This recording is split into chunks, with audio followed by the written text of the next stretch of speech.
Yeah, I remember my phone going off. I looked down, it was Krause texting me, hey, I have this opportunity, what's your thoughts? I want to say I knew that there was a chance that, when I say chance that I could fight and heard about the fight are two different things. So like I'm sitting at lunch and basically Jason House says, oh, so-and-so just got carted off on a stretcher out of the hotel. And I knew he was fighting Giles, and I said, I'll fight him, you know. And I was serious, but I was kidding because I just didn't really think it was a reality, to be honest with you.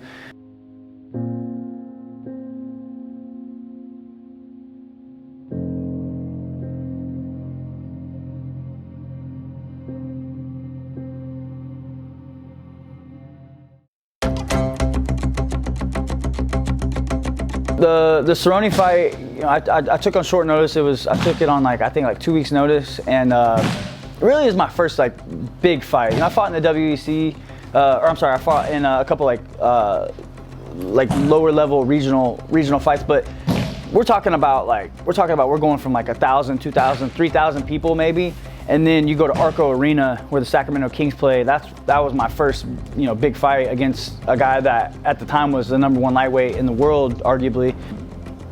Yeah, it was my first big opportunity. It was just too early for me. You know, I just hadn't had the time or the experience training yet, and I wasn't ready for that fight. I wasn't ready for the crowd. I wasn't ready for the cameras yet.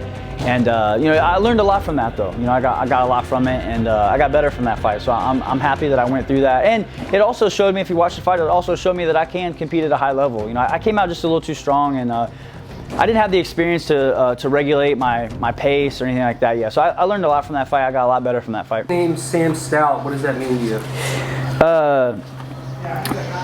Sam Stout, man, I owe that guy a lot.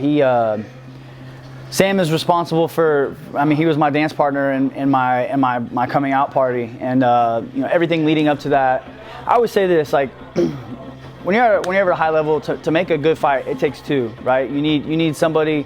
You really need two tough individuals, because to have that fight, right? It's not a fight until there's some adversity. I think Teddy Atlas said that, and it's so true, because Sam is one of the toughest guys that I've ever fought, and we were both bringing good stuff back and forth to each other.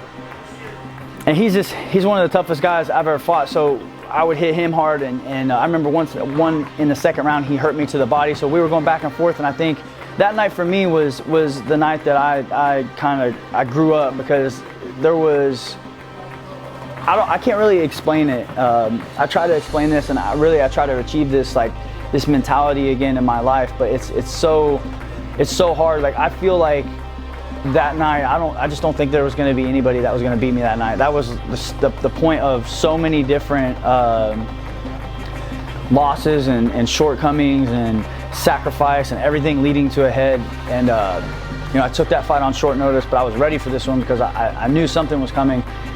Then I took it obviously against Sam in Canada, and the cards were stacked against me. But for whatever reason, I don't remember this in in the first person. I remember this in some outer body experience. And it was just, it's such a surreal story for me to tell, because that was the greatest accomplishment in my life. Everything, all my years of hard work, sacrifice, and everything paid off. And Sam is a help to that, and I don't mean that in a negative light. He's a big part of that. He first of all, he's one of the nicest guys that I've ever fought.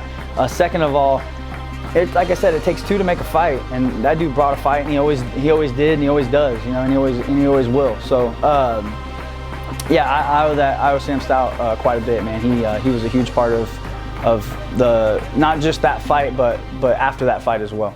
On The Ultimate Fighter, he got hurt, and then he was like, I was on The Ultimate Fighter, I got hurt, and he talked to the lovely Joe Silva, who told him, I don't care if you were on The Ultimate Fighter or not, get back out there and get some wins, and we'll think about bringing you back. So he goes out and cracks off 7 wins in a row, and then makes it back into the UFC and comes out and wins both bonuses, which is tough to do. It's only happened a few times. And 1:30 p.m. I get that on Thursday. That was when the fight, there's a 1% chance that this could possibly happen. Fast forward to the day, and you know, he's like, are you serious? And I said, yeah, you know, I'm serious. I for sure would do this. And then like it keeps going, it keeps going, it keeps going. Like it slightly progresses.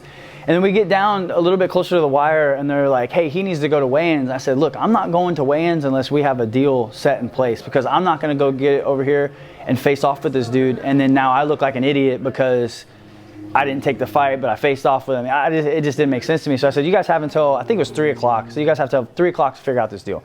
And so 3 o'clock comes and goes, and I'm like, okay, well, doesn't look like I'm fighting now. And then like what was crazy is in a matter of, it was like a phone call in a matter of like 30 seconds, we went from there's absolutely no way that I'm fighting to like they worked out the deal like boom, boom, boom, boom. It just chopped. It went quick. And at the end of that phone call, it was basically like, you know, you have a fight as long as you can pass the medical. So like they threw me in a shuttle. I remember the people were already at weigh-ins. The fighters were already at weigh-ins. He was already at weigh-ins. I show up. I'm there. I show up. I jump on a scale. They throw Reebok stuff on me, and I was there probably 10, 15 minutes before I walk into the ceremonial weigh-in. And at the ceremonial weigh-in is where I actually weighed in at. And obviously the rest is history. What's happening in Houston? Welcome to the weigh-ins. Thank you very much for coming out. And we got a hell of a card for you folks in the middleweight division. There's some unfortunate news. Antonio Arroyo has been pulled from the fight. However, James Krause has stepped